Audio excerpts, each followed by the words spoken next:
পূর্ব বর্ধমান জেলার খণ্ডঘোষ ব্লকের গোপালবেড়া উচ্চ বিদ্যালয় দুর্গাপুজোর পুজো অর্চনা প্রশিক্ষণ দেওয়া হলো ভারতীয় পৌরোহিত্য পরিষদের পক্ষ থেকে। পণ্ডিত তরুণ ভট্টাচার্যের উদ্যোগে ডক্টর নীলমাধব ব্যানার্জির সহযোগিতায় একদিন পুরোহিতদের দুর্গাপুজোর প্রশিক্ষণ দেওয়া হলো। আর কয়েকটা দিনের অপেক্ষা বাঙালির শ্রেষ্ঠ উৎসব দুর্গোৎসব।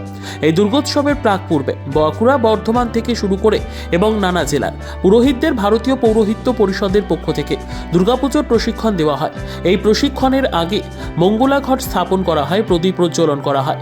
তারপর বিশিষ্ট ব্যক্তিবর্গদের চন্দনের ফোঁটা, পুষ্পস্তবক, উত্তরীয় পরিয়ে সংবর্ধনা জানানো হয় এবং তার সাথে একটি উদ্বোধনী সঙ্গীত করেন রুমা মুখার্জি। এই বিশেষ প্রশিক্ষণে উপস্থিত ছিলেন ভারতীয় পৌরোহিত্য পরিষদের স্থায়ী সভাপতি রামেশ্বর চ্যাটার্জি, কোষাধ্যক্ষ দীনবন্ধু ঘোষাল, এছাড়াও সহ সম্পাদক সুশান্ত ব্যানার্জি থেকে শুরু করে বিশিষ্ট ব্যক্তিবর্গরা। এর সাথে সাথে এই প্রশিক্ষণে অংশগ্রহণ করেন লোকাল পুরোহিত বর্ষণরা। এবারের এই দুর্গাপুজো তিথি অনুযায়ী অল্প সময়ে কিভাবে দুর্গাপুজো করা হবে সেই সমস্ত বিষয় নিয়ে পুরোহিতদের প্রশিক্ষণ দেওয়া হয় এবং প্রশিক্ষণের অবশেষে পুরোহিত গন্ধের হাতে সার্টিফিকেট তুলে দেওয়া হয় ভারতীয় পৌরোহিত্য পরিষদের পক্ষ থেকে। অবশেষে সাংবাদিকের ক্যামেরার মুখোমুখি হয়ে ভারতীয় পৌরোহিত্য পরিষদের সহসভাপতি গুরুদাস চক্রবর্তী কি বললেন শুনে নেব।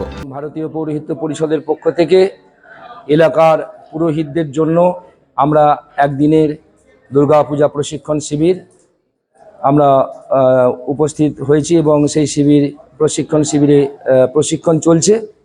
এবং মূলত এবছর যে তিথির সমতা দেখা যাচ্ছে এবং তিথির যে অল্প সময়ে যে কিভাবে দুর্গাপূজা আমরা করব সেই বিষয়ে আমাদের আজকের প্রশিক্ষণ শিবির অনুষ্ঠিত হচ্ছে।